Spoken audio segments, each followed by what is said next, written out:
Assalamualaikum warahmatullahi wabarakatuh. Welcome to Reading Hive episode ketiga. Dan kali ini aku ingin membahas sebuah buku yang berjudul The Things You Can See Only When You Slow Down, atau hal-hal yang bisa kita lihat hanya ketika kita melambat. Nah, buku ini adalah buku karangan Emin Sunim, dan buku ini membahas mengenai bagaimana caranya untuk menjadi tenang, untuk um, tidak terlalu terburu-buru dalam melakukan apapun hal dalam kehidupan sehari-hari. Nah, um, dalam buku ini beliau berbagi mengenai pengalamannya dan juga diikuti dengan quotes ataupun kata-kata yang positif dan memotivasi. Oke, salah satu tulisan yang beliau tulis yang menurutku cukup uh, menyadarkan kita ya. Terkadang kita sometimes membandingkan diri dengan orang lain ataupun merasa bahwa kehidupan kita just ordinary ataupun biasa aja. Nah, beliau mengatakan, if someone looks perfect, then that is because you don't know the person well. Kalau seseorang itu terlihat sempurna, berarti pasti karena kita belum tahu banyak tentang orang tersebut gitu. Jadi hal-hal yang kita lihat itu hanya hal-hal di luarnya aja, tapi kita nggak tahu bagaimana sebenarnya tentang kehidupan orang tersebut. Nah, um, beliau mengajak kita untuk menyadari bahwa setiap orang memiliki hal yang baik dan yang buruk ataupun ketika menghadapi kehidupan ada hal yang menyenangkan dan tidak menyenangkan gitu ya. Jadi untuk menyadarkan ataupun memberikan self awareness, kesadaran diri mengenai lingkungan sekitar juga. Nah, ada 8 chapter ataupun bab yang beliau tulis. Di bab pertama beliau membahas mengenai rest ataupun istirahat. Lalu di bab selanjutnya mengenai mindfulness ataupun kesadaran diri, passion atau hal yang membuat kita tertarik, lalu hubungan, cinta, kehidupan, masa depan, dan juga spiritualitas. Nah, dalam chapter relationship, salah satu judul kecil yang beliau tulis adalah bagaimana maintain a good relationship atau bagaimana untuk membuat hubungan itu berjalan dengan baik. Ketika beliau menulis ini, diikuti dengan bab selanjutnya, yaitu judul kecil The Journey of Forgiveness, perjalanan tentang memaafkan.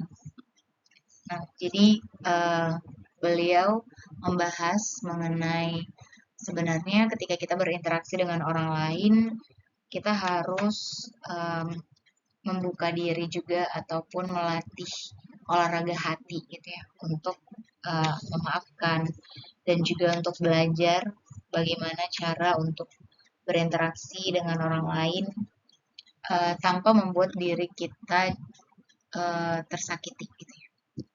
Nah, salah satu quotes yang beliau tulis setelah berbagi mengenai sedikit pengalamannya, beliau menulis seperti ini. Does the person you hate deserve to be carried around in your heart? Apakah orang yang kamu benci itu pantas untuk selalu kamu letakkan dalam hatimu? Letakkan di dalam hatimu itu orang-orang yang mencintaimu saja. Kalau kamu meletakkan orang-orang yang kamu benci, itu hanya memberikan depresi ataupun kemarahan. Ini salah satu yang menyadarkan kita mengenai bagaimana cara untuk melatih perhatian kita terhadap hal-hal yang baik gitu.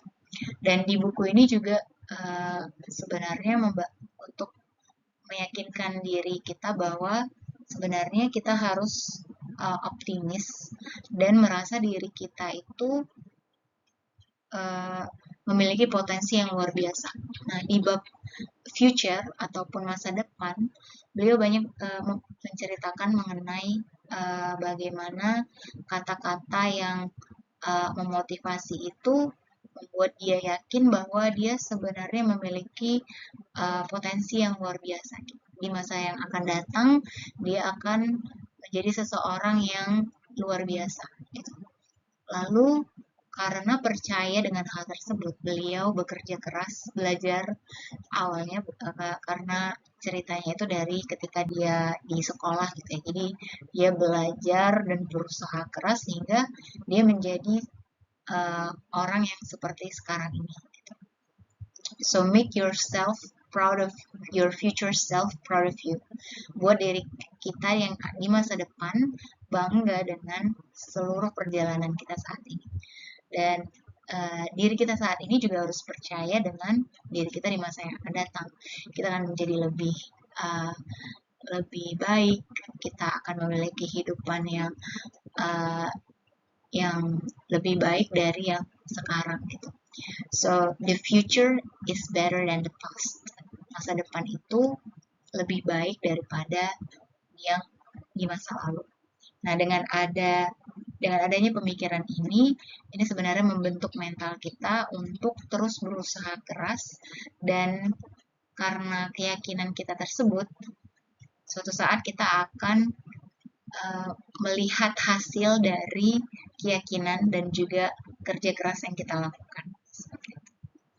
Nah, but overall di dalam semua chapternya, inti dari the things you can see only when you slow down itu adalah sebenarnya kita mencoba untuk calm down, untuk tenang, untuk menyadari hal-hal yang kita miliki, tapi di sisi lain dengan kita tenang dan juga dengan kesadaran diri tersebut, itu sebenarnya bisa membentuk mental kita untuk melangkah lebih baik ke depannya. Jadi bukan kita menjadi slow down, tapi lebih ke memanage diri kita ataupun perasaan kita, dan meyakinkan diri kita bahwa kita akan menjadi lebih baik di masa yang akan datang. So you are trying to connect it with yourself in the future. Kita mencoba untuk terhubung dengan kita yang masa depan dengan keyakinan tersebut dan berusaha untuk mencapai apa yang kita yakini. Okay, I think that's the book about the things you can see only when you slow down, karya Haemin Sunim, yang menurutku cukup memberikan banyak insight. So thank you for listening.